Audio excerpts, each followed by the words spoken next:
Saudara sekalian yang terkasih dalam Tuhan, kita akan fokus pada sahabat ini ke satu perikop pendek yang terdapat di Lukas pasal 13 ayat 6 sampai 9. Saya yakin di dekat kita ada Alkitab. Kita akan mempelajari bersama-sama Lukas pasal 13 ayat yang ke-6 sampai 9. Sebuah perikop pendek, tetapi akan memiliki satu pelajaran yang menarik bagi kita.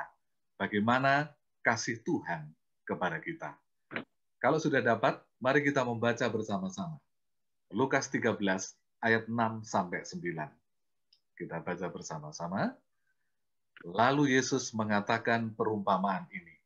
Seorang mempunyai pohon ara yang tumbuh di kebun anggurnya, dan ia datang untuk mencari buah pada pohon itu, tetapi ia tidak menemukannya.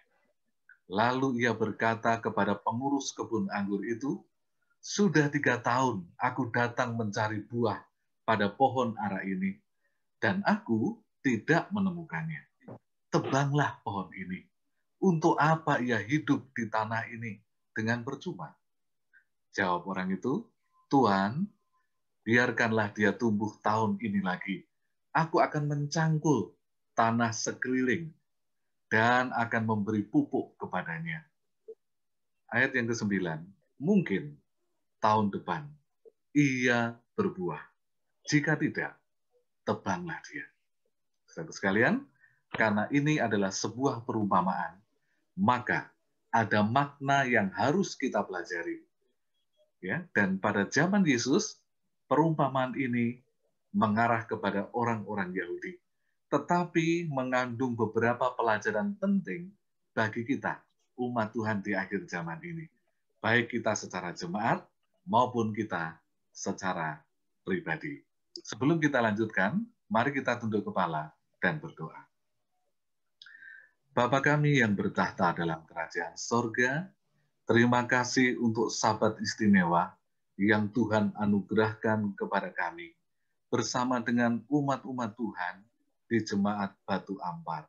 Oleh karena kasih-Mu, kami boleh dipertemukan di ibadah hari Sabat yang kudus, walaupun harus melalui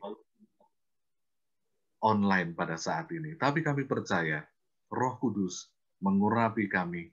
Jarak yang ada pada kami tidak membuat pemisah bagi kami.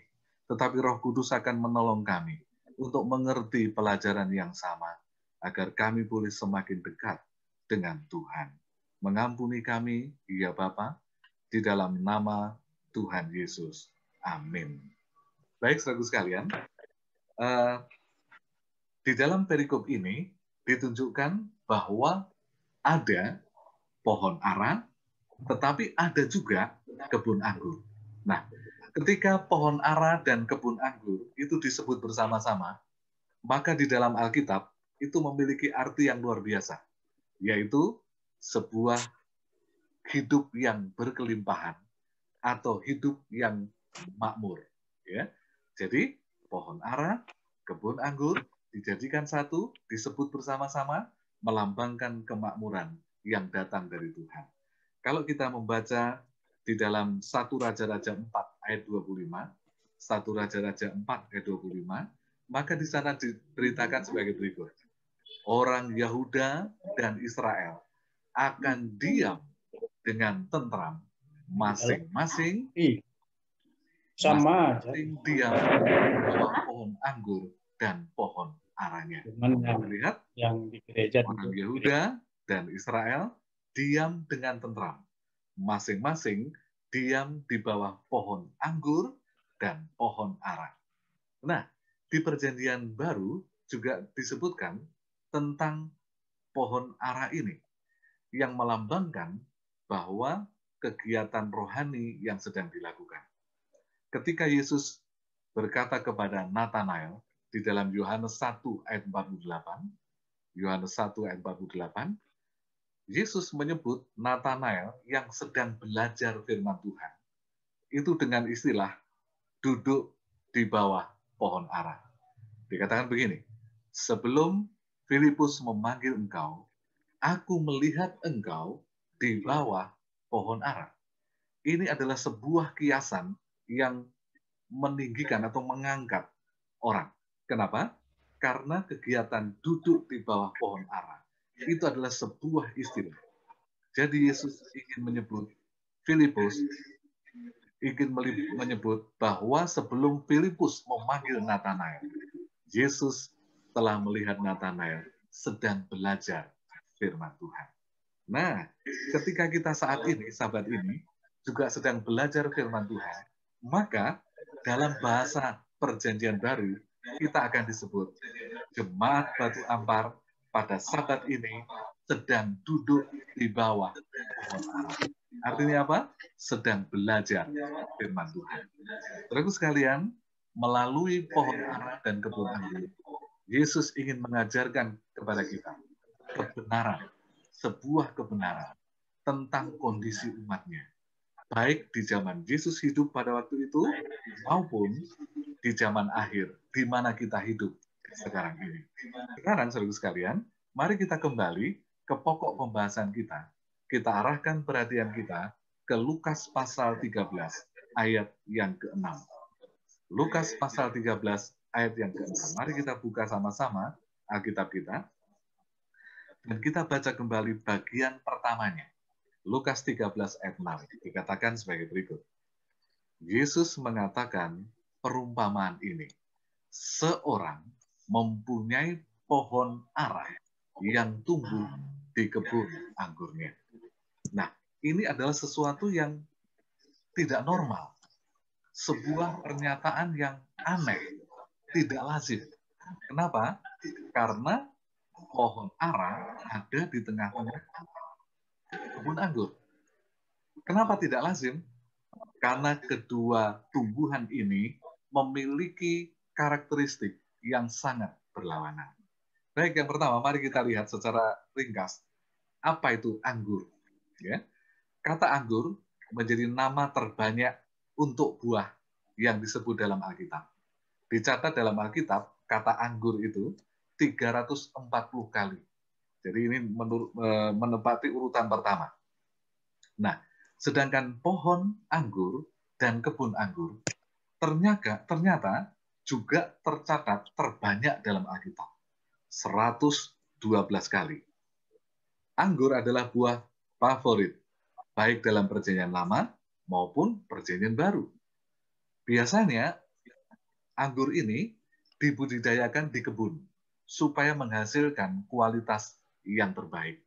Anggur tidak dibiarkan tumbuh secara liar, tetapi dipelihara dengan baik.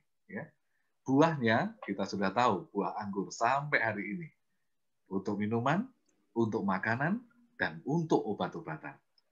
Tetapi, saudaraku sekalian, pokok anggur ternyata hanya bisa tumbuh di daerah tertentu. Hanya di dataran rendah yang tanahnya subur dan gembur, banyak airnya, dan memiliki suhu yang tertentu buah. Kalaupun dipaksakan ditanam di dataran tinggi ya atau di pegunungan, mungkin dia akan tumbuh, tapi buahnya tidak seperti yang diharapkan. Jadi dia tumbuh dengan baik di daerah tertentu. Kemudian dia akan menghasilkan buah yang baik jika dirawat dengan baik. Dia harus dipupuk, pokok anggur ini harus disiram, kelebatan daunnya harus diatur, dan perlu banyak sinar matahari. Kalau terlalu banyak daun, dia nggak akan berbuah dengan baik. Tetapi kalau tanpa daun, ya tidak maksimal karena memerlukan proses menerima sinar matahari untuk mengolah sari makanan bagi pokok anggur ini. Jadi kita lihat, pokok anggur ini hanya bisa tumbuh di daerah tertentu dan perlu perawatan yang baik. Tetapi ini bertolak belakang dengan pohon ara. Pohon ara adalah, atau buah ara, itu buah terbanyak ketiga di Alkitab. Dituliskan sebanyak 107 kali. Dan buah ara tersendiri tercatat sebanyak 57 kali. Jadi, anggur dan ara adalah buah yang sering diulang-ulang disebutkan dalam Alkitab. Nah, saudaraku sekalian, buahnya manis. Bagi yang sudah pernah mencicipi ya, bisa dimasak dulu, baru dimakan, atau bahkan bisa langsung dimakan. Ini buah ara sangat istimewa karena bisa menjadi obat berbagai penyakit. Diabetes, asma, rematik, penyakit ginjal, dan banyak penyakit lainnya dapat diobati dengan buah ara. Nah, berbeda dengan pokok anggur, pohon ara ini batangnya besar, kuat, dan tinggi. Itulah sebabnya di kisah yang diceritakan di dalam Injil Lukas pasal 19, ada kisah tentang siapa? Zakheus. Zakheus memanjat pohon ara ketika ingin melihat Yesus. Zakheus tidak memanjat pokok anggur, karena pokok anggur itu kecil ya dan tidak kuat. Nah, biasanya, saudara sekalian, tumbuh di mana saja. Berbeda dengan pokok anggur yang harus dibudidayakan dengan baik, ya, dan perlu perawatan khusus. Tapi pohon ara ini mau di hutan, mau di gunung, mau di lembah, di pinggir jalan, ataupun di jurang sekalipun, dia bisa tumbuh. Tidak perlu perawatan khusus. Ya. Daunnya lebar, biasanya untuk bungkus makanan dan jualan rempah di pasar di zaman Yesus. Nah, yang istimewa adalah pohon ara ini memiliki akar yang menancap kuat dan menjalar ke berbagai arah tidak teratur. Fungsinya apa?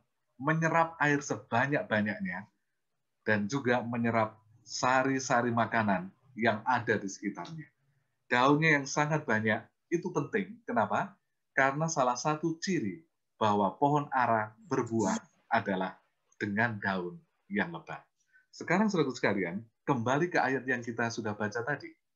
Ada seorang yang memiliki pohon ara di tengah kebun anggur. Ini sesuatu yang aneh. Kenapa?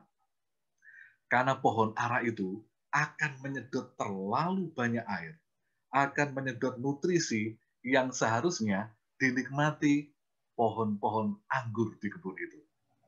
Dengan keberadaan pohon ara di tengah kebun anggur, maka jatah air dan jatah nutrisi tersedot banyak kepada pohon ara itu. Daunnya yang rindang, daunnya yang lebat, serta pohonnya yang tinggi, itu juga menjadi penghalang untuk sinar matahari. Ya. Sinar matahari yang sangat diperlukan oleh pokok anggur untuk berbuah, terhalang oleh daun-daun pohon ara yang ada di tengah kebun itu. Sehingga kehadiran pohon ara itu menjadi sesuatu yang buruk atau kabar buruk bagi perkebunan anggur. Kemudian saudara sekalian, dahannya yang kuat seringkali juga dihinggapi oleh burung-burung dan itu membahayakan. Kenapa? Burung-burung yang hinggap di dahan pohon ara itu bisa memakan habis buah anggur bahkan sebelum masak. Dengan kata lain, ketika pemilik kebun anggur itu menanam pohon ara di tengah-tengah perkebunannya, dia mempertaruhkan banyak hal. Dia membuat anggur-anggurnya tidak bertumbuh sesubur yang diharapkan. Dia membuat anggur-anggurnya tidak menikmati air yang berlimpah dan juga nutrisi yang cukup. Kenapa? Semua disedot oleh pohon ara. Dengan demikian, berarti pemilik kebun itu memperlakukan pohon ara ini dengan istimewa. Karena dia merelakan, mengorbankan pokok-pokok anggur miliknya. Pokok-pokok anggur itu menjadi kurang nyaman, kehilangan hak istimewa, air, nutrisi, sinar matahari yang seharusnya menjadi bagian mereka, yang seharusnya menjadi hak mereka. Nah, saudara sekalian, apa itu kebun anggur dan apa itu pohon ara? Menggambarkan apa secara rohani?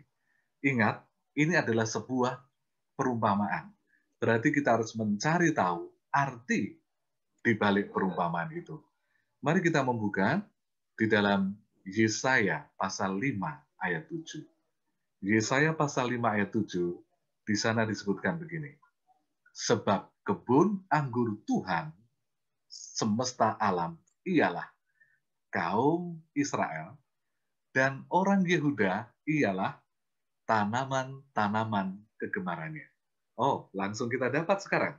Ya, kebun anggur Tuhan melambangkan kaum Israel secara umum, secara keseluruhan, dan orang Yehuda adalah tanaman kegemarannya. Kalau dalam perumpamaan Yesus ini, maka tanaman kegemarannya adalah pokok atau pohon ara yang ada di tengah-tengah taman. Nah, saudaraku sekalian, berdasarkan ayat ini, kebun anggur sekali lagi adalah bangsa Israel secara keseluruhan, dan pohon ara adalah orang Yahudi yang hidup di zaman Yesus pada waktu itu. Tuhan sudah merawat Israel dengan sepenuh hati. Sejak keluar dari Mesir dengan penuh kesabaran, dengan begitu banyak mujizat, dengan begitu banyak kasih sayang. Walaupun orang Israel ini sering memberontak, tetapi kasih Tuhan tidak pernah berubah. Walaupun mereka bahkan melawan Tuhan, tetapi Tuhan tetap menjaga Israel sebagai kebun anggur kesayangannya. Kebun anggur kesayangannya ini dibersihkan dengan mengirimkan begitu banyak nabi dan utusan, supaya bangsa Israel ini kudus, supaya bangsa Israel ini memiliki kehidupan yang suci, memiliki kehidupan yang patut dicontoh. Kenapa? Karena Tuhan memiliki tujuan bagi bangsa Israel, kebun anggurnya, yaitu menjadi misionaris bagi bangsa-bangsa lain. Nah, tetapi Tuhan memperlakukan pohon ara yang melambangkan orang Yahudi pada zaman itu, yang tumbuh di tengah-tengah orang Israel. Apa perlakuan istimewanya? Yesus lahir dari bangsa Yahudi. Itu perlakuan istimewa. Suatu umat yang seharusnya kuat dan berakar dalam iman, seperti pohon ara. Karena diperlakukan istimewa jika dibandingkan dengan bangsa-bangsa lain. Selain mereka memiliki Yesus, artinya Yesus lahir dari bangsa itu, mereka juga memiliki ahli-ahli Taurat yang mendapatkan kesempatan untuk melihat secara langsung Yesus hidup sesuai dengan nubuatan yang mereka dengar, yang mereka pelajari. Saudaraku sekalian, orang-orang Yahudi memiliki kesempatan istimewa, perlakuan istimewa. Kenapa? Karena Yesus hidup secara langsung di tengah-tengah bangsa itu untuk memberikan teladan hidup yang sesuai dengan kehendak Allah. Itu tidak dimiliki oleh bangsa yang lain. Itu tidak dimiliki oleh suku-suku yang lain. Orang Yahudi diperlakukan khusus. Tetapi saudaraku sekalian, jika diperlakukan khusus seperti itu, pasti Yesus atau Tuhan memiliki tujuan yang khusus pula. Ya. Orang Yahudi memiliki berkat khusus melebihi bangsa lain dalam hal kecerdasan, dalam hal kepandaian, dalam hal ilmu pengetahuan. Kenapa? Karena ada tujuan khusus. Bahkan sampai hari ini, tokoh-tokoh dunia yang sangat terkenal, tokoh-tokoh teknologi yang terkenal dari orang Yahudi kan, berkat Tuhan itu tidak hilang dari mereka, walaupun mereka sudah ditolak secara bangsa. Karena Tuhan punya tujuan khusus bagi mereka. Baik, kita lanjutkan kita. Lukas pasal 13 ayat 6 bagian B. Apa tujuan Allah untuk memiliki pohon ara di tengah-tengah kebun anggur? Lukas 13 ayat 6b dikatakan sebagai berikut. Ia datang untuk mencari buah pada pohon itu. Artinya, pemilik kebun ini sangat berharap banyak pada pohon ara itu. Dia mau pohon aranya berbuah. Walaupun dia harus mengorbankan kebun anggurnya. Perhatikan, seharusnya kalau ingin mencari pohon ara, ya tidak ke kebun anggur. Kalau ke kebun anggur, ya mencari buah anggur. Tetapi karena dia menanam pohon ara di tengah kebun anggur, dia datang ke situ untuk mencari buahnya. Dia tidak mencari buah ara di pokok anggur. Dia juga tidak mencari buah anggur di pohon ara. Pohon ara adalah perumpamaan yang sangat luar biasa bagi umat Tuhan. Ya, dia memiliki daun. Pohon itu tidak bisa hidup tanpa daun. Daun adalah lambang kehidupan orang Yahudi yang sangat religius. Ini dia. Jadi kita akan mengerti mengapa banyak daun dan mengapa Tuhan menggunakan sebagai perumpamaan. Orang Yahudi dilambangkan dengan pohon ara yang memiliki banyak daun. Nyatanya, kita akan kesulitan menemukan bangsa yang lebih religius daripada bangsa Yahudi di zaman Yesus. Bahkan sampai sekarang, mereka adalah orang-orang yang sangat religius. Tetapi itu adalah daun di hadapan Tuhan. Kenapa? Karena Tuhan menginginkan lebih dalam dari sekedar daun. Dia mau buah, dia mau karakter atau tabiat, ya, berkat yang seharusnya bisa diberikan juga kepada bangsa-bangsa lain. Tuhan curahkan kepada bangsa Yahudi. Bukan karena mereka lebih suci. Ini perlu kita perhatikan.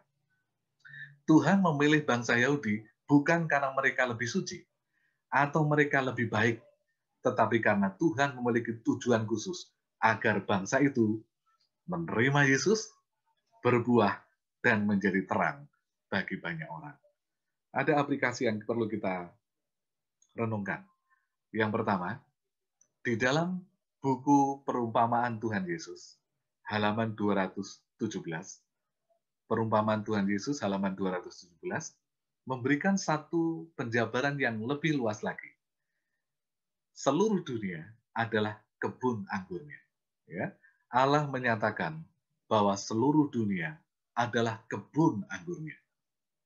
Kemudian, karena seluruh dunia adalah kebun anggurnya, maka pohon ara yang ditanam di tengah dunia adalah jemaatnya atau sidangnya. Kita membaca di perumpamaan Tuhan Yesus di buku yang sama halaman 214. Dikatakan sebagai berikut. Sidang dalam generasi ini telah dianugerahi Allah dengan kesempatan-kesempatan dan berkat-berkat yang besar. Dan ia mengharapkan pengembalian yang sepadan. Apa yang dikatakan Nyonya White dalam tulisannya? Gereja di akhir zaman adalah tanaman di tengah dunia.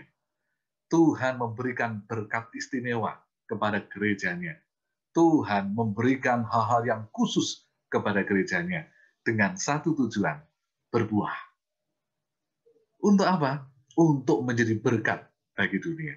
Gereja kita telah menerima berkat-berkat istimewa, lebih dari yang lain. Kebenaran yang utuh Tuhan anugerahkan kepada gereja kita. Ya, dan kita sangat bersyukur kita memiliki kebenaran yang utuh. Karunia roh nubuat juga diberikan sebagai penuntun. Itu hanya ada pada gereja kita, tidak ada di gereja lain. Bukan karena gereja nubuatan ini orangnya lebih baik, ini dia. Saya ingin kita mengerti, ya. Bukan karena kita atau gereja di akhir zaman lebih baik dari yang lain. Bukan karena kita atau gerejanya lebih suci dari yang lain. Melainkan karena Yesus ingin jemaatnya di akhir zaman berbuah. Karena Yesus ingin agar jemaatnya di akhir zaman menjadi agennya, menjadi terang dan garam dunia. Kalau Matius 5 ayat 13 dan 16 ya, Matius 5, 13, 16, kita adalah garam dunia. Kita juga terang dunia. Keberadaan kita adalah untuk membawa kabar kepada dunia tentang kasih Yesus. Saudara sekalian, tetapi ada aplikasi yang lebih khusus lagi. Apa itu? Gereja Tuhan adalah kebun anggur, dan kita secara pribadi adalah pohon ara yang ditempatkan menjadi salah satu anggotanya. Jadi, gereja Advent di Batu Ampar adalah kebun anggur Tuhan. Kemudian, pendeta, tua-tua jemaat, anggota PA adalah pohon ara di tengah-tengahnya. Ini sangat menarik. Di dalam buku yang sama, Perumpamaan Yesus, halaman 153, Perumpamaan Yesus halaman 153, dikatakan sebagai berikut. Amaran itu terdengar sampai sepanjang zaman, kepada kita generasi ini. Apakah engkau, oh hati yang lengah, menjadi pohon ara yang tidak berbuah di dalam kebun anggur Tuhan? Kita lihat, ditujukan kepada kita secara pribadi. Apakah ucapan kebinasan itu kelak diucapkan terhadapmu? Berapa lamakah engkau sudah menerima pemberian-pemberiannya? Berapa lamakah Yesus telah memperhatikan dan menunggu pengembalian kasih? Ditanam dalam kebun anggurnya, di bawah pengawasan pengurusnya, yaitu Yesus. Betapa istimewanya itu bagimu.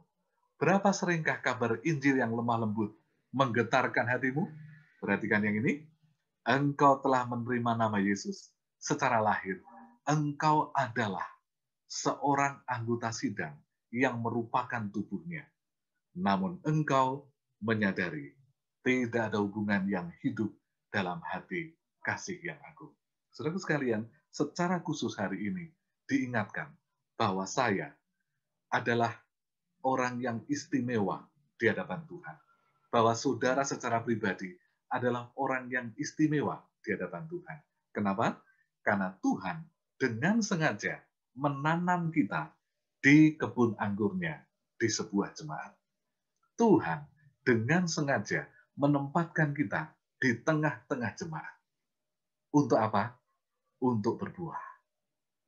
Agar jemaat di mana kita berada diberkati.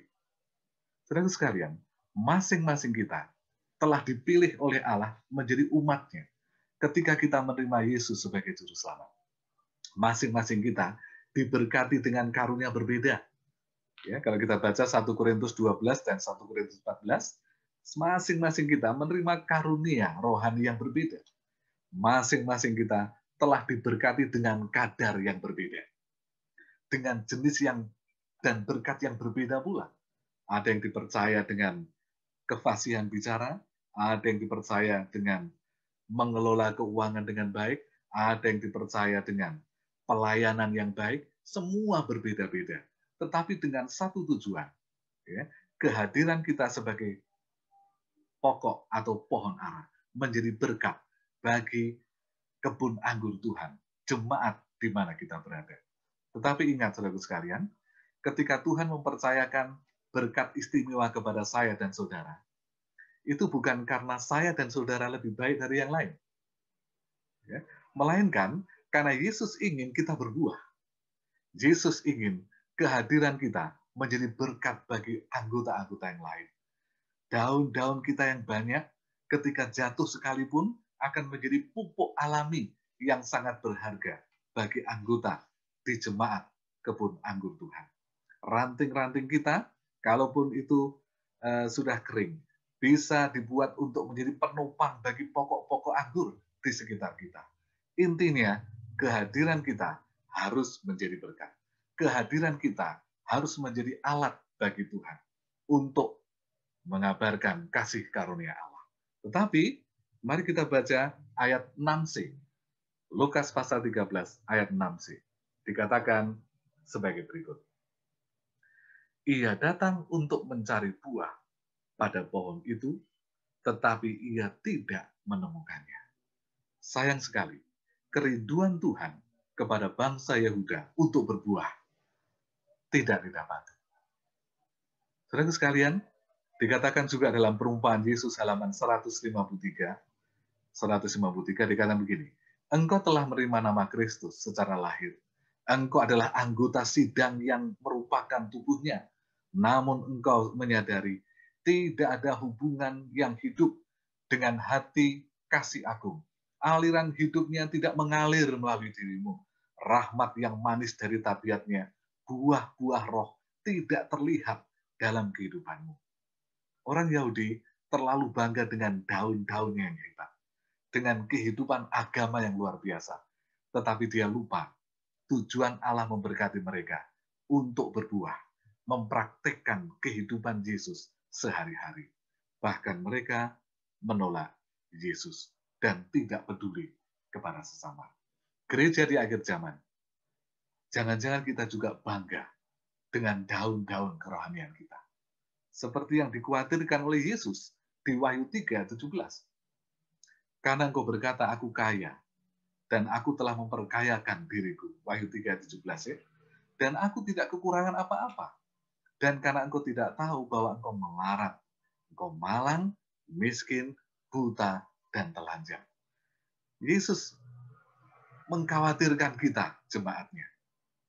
Jangan sampai kita lupa tujuan utama Dia membentuk kita sebagai jemaat untuk berbuah dan menjadi terang bagi orang lain. Saudara sekalian, tidak salah kita bangga menjadi anggota gereja Advent. Tidak salah kita bangga menjadi anggota gereja yang benar. Kenapa? Karena memang kita di gereja yang benar. Bahkan tidak salah ketika saya bangga menjadi pendeta gereja ini. Menjadi tua-tua jemaat gereja ini. Memang kita dipanggil di gereja yang benar. Tetapi, melalui perumpamaan hari ini, kita diingatkan, jangan lupa tujuan Allah yang khusus bagi kita. Tujuan utama Tuhan menempatkan kita di jemaat, yaitu untuk berbuah. Karena itulah tujuan utama Tuhan memilih kita sebagai pohon ara. Saudara sekalian, sekarang kita tahu apa itu perbedaan daun dan buah. Ya, daun-daun pohon ara adalah kehidupan kita yang kelihatan secara lahiriah, pengetahuan kita tentang kebenaran, dan bahkan kehidupan keagamaan kita. Tetapi yang dituntut Tuhan lebih dari sekedar daun. Tuhan mau kita berbuah. Dan buah itu adalah tabiat kita. Buah itu adalah karakter kita. Kalau dalam Galati 5, ayat 22 dan 23, Galati 5, 22-23, ini ayat yang kita sudah hafal ya. Tetapi buah roh ialah kasih, sukacita, damai sejahtera, kesabaran, kemurahan, kebaikan, kesetiaan, kelemah lembutan, penguasaan diri. Tidak ada hukum yang menentang hal itu. Yesus ingin kita hidup memiliki buah ini. Karena dengan buah ini, dimanapun kita berada, kita menjadi terang. Kita akan menyukakan hati Tuhan. Tetapi mari kita lanjut ke ayat yang ke-7. Ayat yang ke-7, Lukas pasal 13, dikatakan sebagai berikut. Lalu ia berkata kepada pengurus kebun anggur itu, sudah 3 tahun aku datang mencari buah pohon ara ini, dan aku tidak menemukannya. Siapa yang bersalah? Pemilik kebun anggur? Pemilik pohon ara? Atau pokok-pokok anggur di sekitarnya? Atau pohon ara itu sendiri? Saudaraku sekalian, kalau kita membaca Imamat 19, ayat yang ke-23 sampai 25, ini sangat penting sekali. Imamat 19 ayat 23 sampai 25, di sana disebutkan tentang pohon ara. Apabila kamu masuk ke negeri itu dan menanam bermacam-macam buah-buahan, jangan kamu memetik buahnya selama 3 tahun dan jangan memakannya. Ya. Ayat 24, tetapi pada tahun yang keempat haruslah segala buah menjadi persembahan kudus sebagai puji-pujian bagi Tuhan. Ayat 25, barulah pada tahun kelima kamu boleh makan buahnya, supaya hasilnya ditambah bagimu. Akulah Tuhan semesta alam. Sekarang kita fokus ke pohon ara. Ternyata pohon ara itu baru berbuah usia 6 tahun. Nah, dan menurut ayat tadi, buah tahun ketiga, berarti usianya adalah usia tanam itu 9 tahun. Tidak boleh dimakan. Jadi selama umur pohon ara itu 6, 7, 8, buahnya tidak boleh dimakan. Kenapa? Memang kualitasnya kurang baik, itu yang pertama.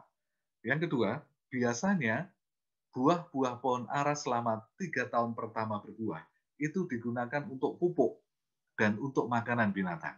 Tidak boleh dimakan sama sekali, itu peraturannya. Nah, kemudian saudaraku sekalian, baru pada tahun keempat berbuah, yaitu usia tanam 10 tahun, maka buahnya akan diambil.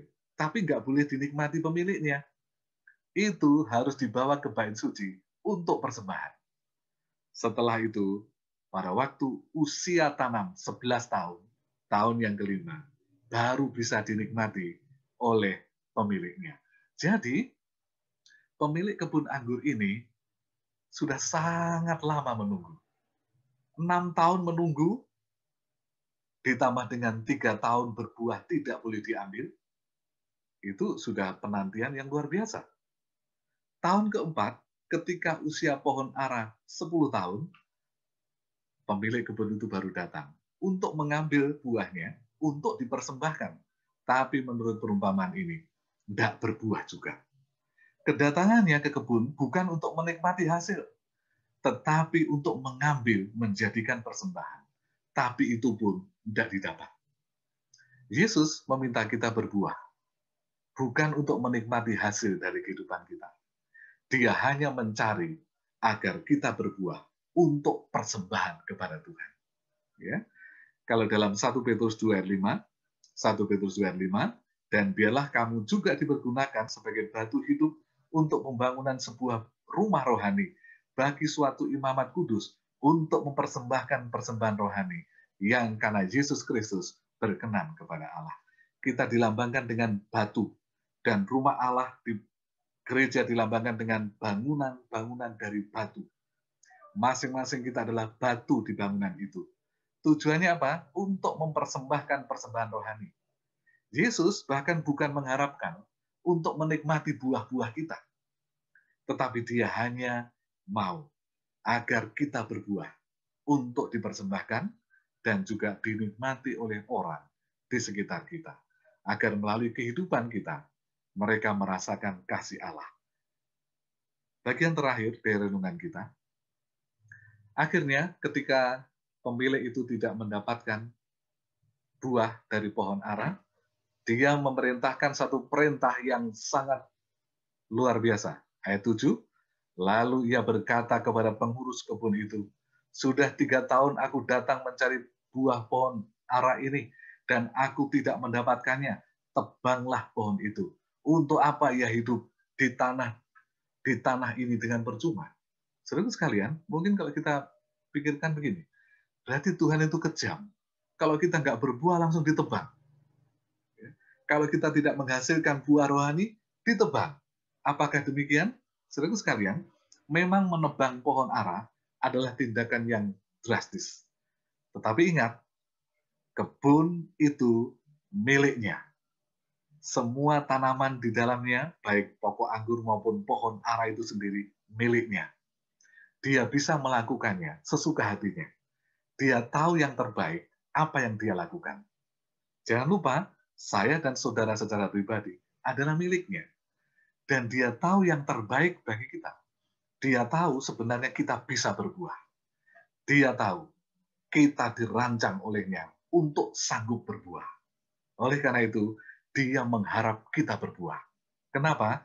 Kalau tidak, suatu saat kita tidak akan menikmati kehidupan kekal bersama dengan dia. Dia sangat mengasihi kita ketika pada hari ini dia mengingatkan kita agar kita berbuah. Di ayat yang ke-8, jawab orang itu, yaitu Yesus sebagai pengelola kebun, Allah adalah pemiliknya. Apa jawab orang itu atau jawab Yesus? Ketika Allah ingin memotong, ingin merubuhkan pohon ara itu. Yesus katakan begini, Tuhan, biarkanlah dia tumbuh tahun ini lagi. Aku akan mencangkul tanah sekelilingnya dan memberi pupuk kepadanya. Ayat 9, mungkin tahun depan ia berbuah. Jika tidak, tebanglah. Apa artinya? Tuhan, Yesus Juru Selamat kita, memohon belas kasihan kepada Allah agar saya dan saudara tidak ditebang. Yesus ingin kita mendapatkan kesempatan terakhir. Dengan kata lain, saudara sekalian, kita hidup di tahun-tahun anugerah. Seharusnya ketika kita sudah sekian lama menjadi umat Tuhan, tidak berbuah, harusnya dipangkas. Tapi Yesus tidak mau. Yesus ingin kita diberi kesempatan terakhir untuk berbuah. Betapa indahnya gambaran pelayanan Yesus di depan kepada umatnya. Ia memiliki upaya terakhir agar membuat saya dan saudara berbuah. Dia hanya memikirkan kepentingan kita, agar kita berbuah. Nah, saudara sekalian yang terkasih di dalam Tuhan, pohon ara yang tidak berbuah, itu tetap menerima hujan dan sinar matahari dan pengasuhan dari sang pengurus, yaitu Yesus. Mari kita pikirkan hidup kita. Bukankah ketika sampai hari ini, mungkin saya belum berbuah, saya tetap menikmati berkat-berkat Tuhan. Saya juga tetap menikmati sinar matahari kasih Tuhan yang luar biasa dari Yesus. Ia menarik makanan dari tanaman yang harusnya berkat-berkat itu bisa diberikan kepada orang lain. Tuhan berikan kepada kita, kepada saya dan saudara. Yang seharusnya berkat itu bisa diberikan kepada orang di luar yang tidak kita kenal sekalipun. Tapi dia kasih itu kepada kita. Untuk apa? Dengan satu tujuan, agar kita berbuah. Begitulah pemberian Allah. Itu dihamburkan kepada kita. Diberikan berlimpah kepada kita. Untuk apa? Agar kita menjadi berkat bagi orang lain. Saudaraku sekalian, perlakuan Allah yang istimewa kepada kita sebagai umatnya, itu merugikan orang lain. Kenapa Tuhan lakukan itu? Karena Tuhan ingin kita berbuah dan menjadi berkat bagi banyak orang. Kita adalah pohon ara yang telah menerima perlakuan istimewa dari Tuhan.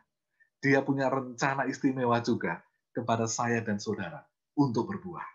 Namun demikian, berbuah itu tidak mudah. Bahkan kita sendiri nggak sanggup untuk mengeluarkan buah itu. Oleh karena itu, kita perlu pertolongan Tuhan. Kita perlu perawatan Tuhan. Di tahun kasih karunia itu, di tahun kasih karunia ini, mari kita mendengarkan nasihat Tuhan. Kalau Yohanes 15 ayat 5, Yohanes 15 ayat 5, akulah pokok anggur, kamulah ranting-rantingnya. Barang siapa tinggal dalam aku, dan aku di dalam dia, ia berbuah banyak. Sebab di luar aku, kamu tidak dapat berbuat apa-apa. Karena saya dan saudara tidak sanggup berbuah. Mari kita datang kepada Yesus. Dia akan menyanggupkan kita berbuah. Kita ini miliknya. Kita ini orang yang dikasihinya. Kalau kita mau datang dengan kerendahan hati. Kuasa mujizatnya akan mengubah kita. Kuasa mujizatnya akan menyanggupkan kita mengeluarkan buah karunia rohani itu dan menjadi berkat. Saudaraku sekalian, melalui perumpamaan ini, Yesus ingin mengingatkan kita bahwa semua berkat yang kita terima harus dipertanggungjawabkan. Berkat dan tanggung jawab tidak bisa dipisahkan. Itulah perlakuan Tuhan yang istimewa bagi kita. Apapun berkat yang ada pada kita, kita pertanggungjawabkan kepada Tuhan. Menjadi berkat bagi orang di sekitar kita, jemaat di sekitar kita, atau siapapun orang yang bahkan tidak kita kenal. Tetapi kita sangat lambat untuk mengingat bahwa kita ini bertanggung jawab kepada Tuhan. Kadang-kadang kita lupa. Kadang-kadang kita bahkan sengaja lupa. Kita hanya mau menikmati berkat, tapi tidak mau menjadi saluran berkat. Ya? Dan bahwa kepada siapa banyak berkat diberikan, kepada mereka banyak dituntut. Berkat itu tidak hanya materi. Berkat itu juga termasuk karunia rohani, termasuk talenta kesanggupan kita. Tuhan ingin menggunakannya untuk buah-buah yang manis bagi dunia ini. Saudaraku sekalian, ingat, kita berada di tahun anugerah. Mari kita gunakan tahun-tahun anugerah ini untuk bersandar kepada Tuhan. Mari kita gunakan tahun-tahun belas kasihan ini untuk semakin dekat dengan Tuhan. Agar dengan kuasa Roh Kudus, kita disanggupkan berbuah. Dan melalui kehidupan kita, jemaat yang ada di sekitar kita diberkati, orang-orang di rumah tangga kita diberkati, orang-orang tetangga-tetangga kita, kenalan-kenalan kita diberkati, dan melalui pelayanan kita, akan banyak orang diselamatkan, akan kita temui dalam kerajaan surga. Saudaraku sekalian, Anda dan saya adalah pohon ara kesayangan Tuhan. Anda dan saya diperlakukan istimewa oleh Tuhan. Anda dan saya adalah umat kesayangannya. Mari kita berbuah dan kita menjadi berkat seperti yang menjadi tujuan Allah, menempatkan kita di jemaatnya dan bahkan menempatkan kita di dunia ini. Mari kita tunduk kepala dan berdoa. Bapa kami yang bertahta dalam kerajaan sorga, terima kasih untuk hari Sabat yang indah. Kami diingatkan melalui firman-Mu bahwa kami adalah pohon ara kesayangan Tuhan. Engkau telah memberi kami, mempercayakan kami, berkat-berkat khusus, berkat-berkat istimewa, bukan karena kebaikan kami, bukan karena kami suci, tetapi karena Engkau memiliki tujuan istimewa bagi kami, agar kami menghasilkan buah-buah rohani, dan kami menjadi berkat bagi orang lain di sekitar kami.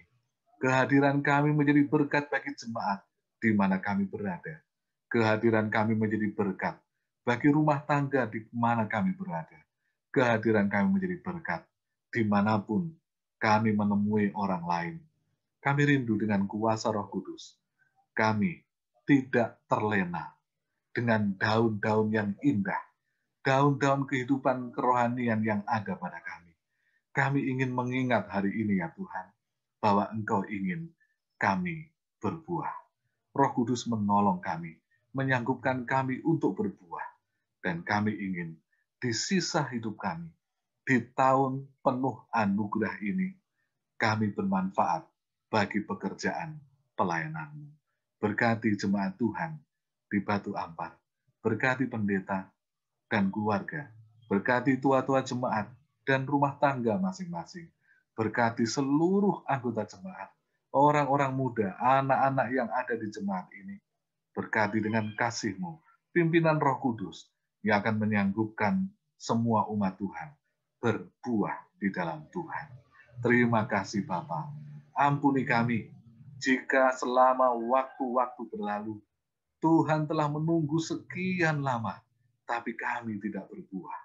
Ampuni kami Tuhan. Tapi mulai Sabat ini, kami rindu menyerahkan hidup kami ke dalam tuntunan kasih Yesus yang ajaib, agar kami dituntun untuk menghidupkan buah-buah Roh Kudus. Terima kasih mendengar menjawab doa kami di dalam nama Tuhan Yesus. Amin.